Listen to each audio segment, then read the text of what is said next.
Before we start this episode, here's a quick preview of what's coming.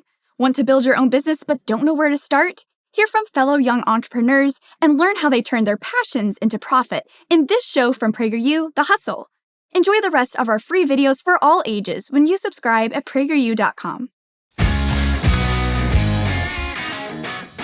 What's up, guys? This is Sabrina Cardone. Today I'm in Springtown, Texas to meet a 22-year-old hairstylist whose business of glowing up is blowing up. This is The Hustle.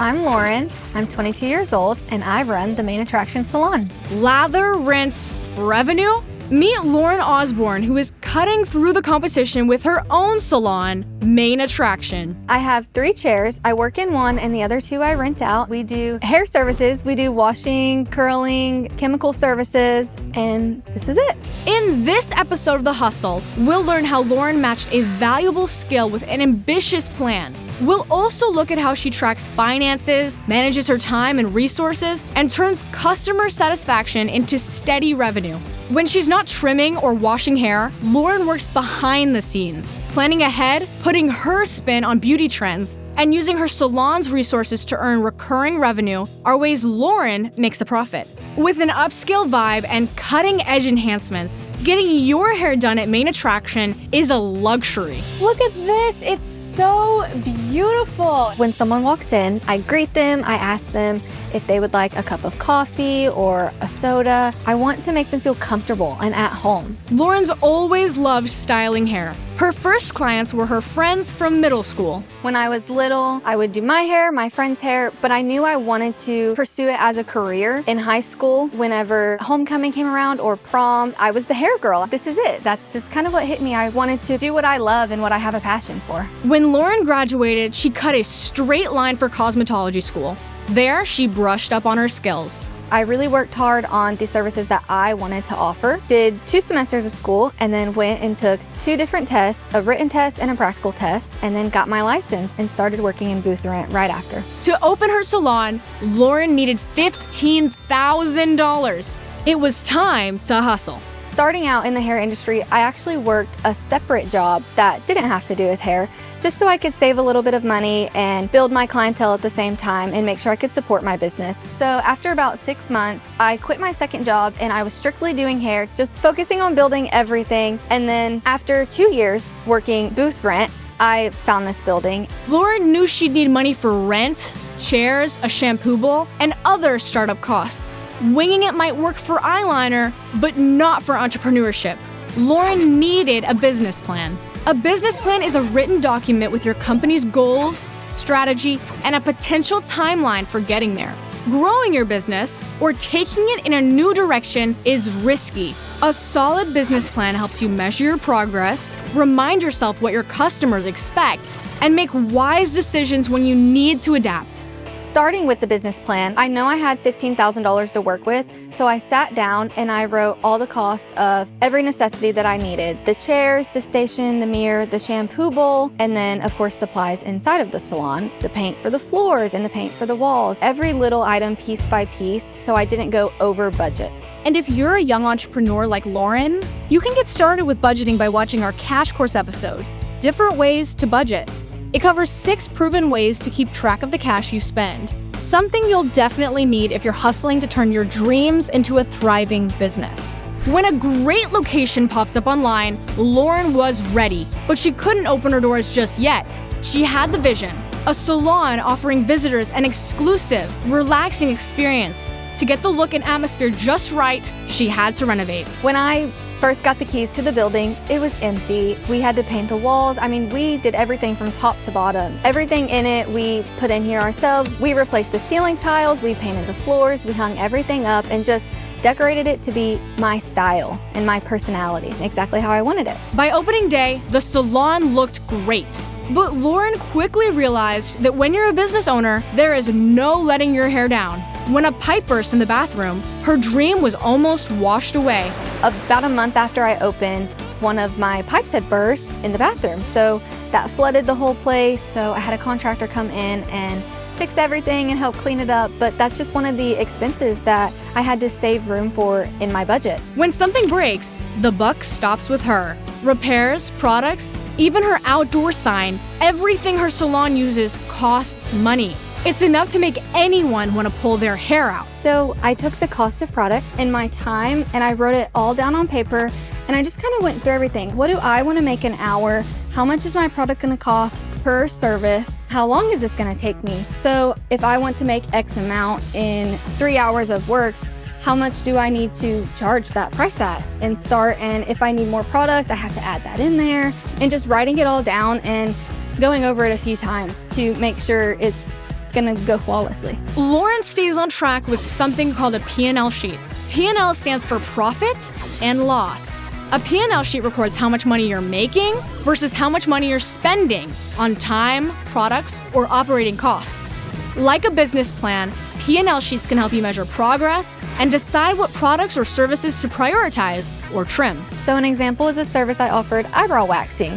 I was spending a lot of money keeping new wax and keeping the pot going, but I just wasn't getting very much business in eyebrow waxing. So I cut that from my service list just to save myself the money and the time. Lauren checks her P&L sheet every month to see what's working. Knowing what she's earning and losing with every haircut helps her make smart decisions about her time and pricing. To incorporate my flexible pricing in with my services in my business, I like to add on the luxury services that only cost me my time. If you're looking to cut through the noise and make good financial decisions, like Lauren, check out our Cash Course episodes on that topic. Manage your financial hygiene and Accounting Basics 101, from covering your budget bases to tracking profits and spending. Cash Course makes financial literacy a breeze. Now it's time to jump in myself and see why Lauren's business is a cut above the rest. So we're at the shampoo bowl. What are we doing here now? So we have Sam here today. We are going to wash, tone, and then style her hair. Okay, awesome. Let's get right into it.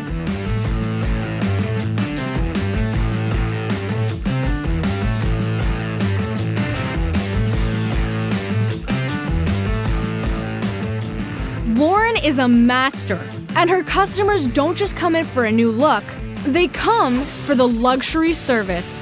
A luxury service is an exclusive treatment with touches and enhancements that make customers feel special.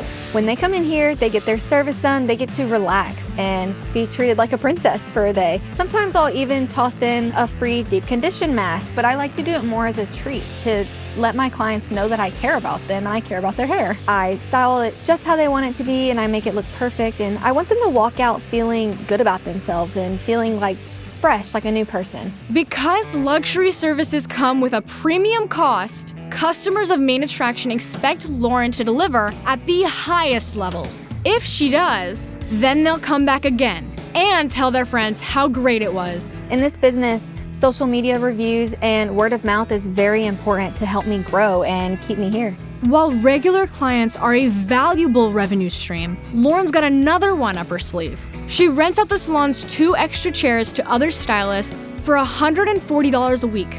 That's almost $1,200 a month of recurring revenue. Stable, predictable money that comes whether she's working or not. And for the hairstylist she rents to, the chance to grow their clientele and do business in a stylish salon is a bargain. You can learn more about renting assets and how that compares to owning them with our Cash Course episode, Renting versus Owning. So I do sublease the other 2 chairs. They pay me a weekly amount and they're able to have full access to the building so they can run their own businesses. And so that's a part of your business strategy. Yes, it's a big part of my business strategy. It helps me maintain the building and it's part of my business as a whole. Slow week? Split ends? No problem.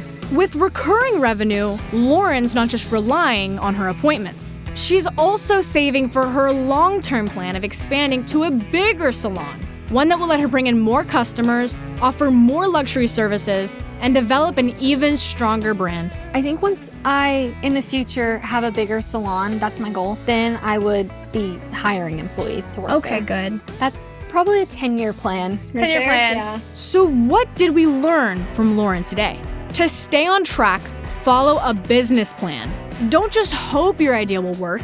Plan, set a budget, and make sure you have enough money for startup expenses before you open your doors. Measure your progress by checking that plan and watching your profit and loss sheet. Keeping track of what brings in money and what costs too much can tell you what to cut and what to focus on. If you're providing customers a luxury service like Lauren, remember that they expect more. Satisfying them again and again can grow your business and provide you with recurring revenue. What's some advice that you would have for other like-minded young entrepreneurs like yourself? Take the jump. It's hard and it's scary, but you do have to just take the jump and put yourself out there to starting whatever business you want to start. With a glowing reputation, Lauren's ready for what's next. Hair today? Gone tomorrow? No way. I can't wait to see what Main Attraction does next. Thank you so much, Lauren, for telling us all about Main Attraction Salon. I can't wait to come back and get hired in a year. You'll be here. Okay, good. And thank you at home for watching this episode of The Hustle. Make sure you like, comment, and subscribe so that you never miss an episode. And if you're a young entrepreneur who wants to come on The Hustle, let us know and I'll be interviewing you next. That's a cut. Thank you so much for watching this episode of The Hustle. To make sure you never miss an episode, subscribe at PragerU.com. And for a deeper dive into business, economics, and financial literacy, check out our show Cash Course at PragerUKids.com.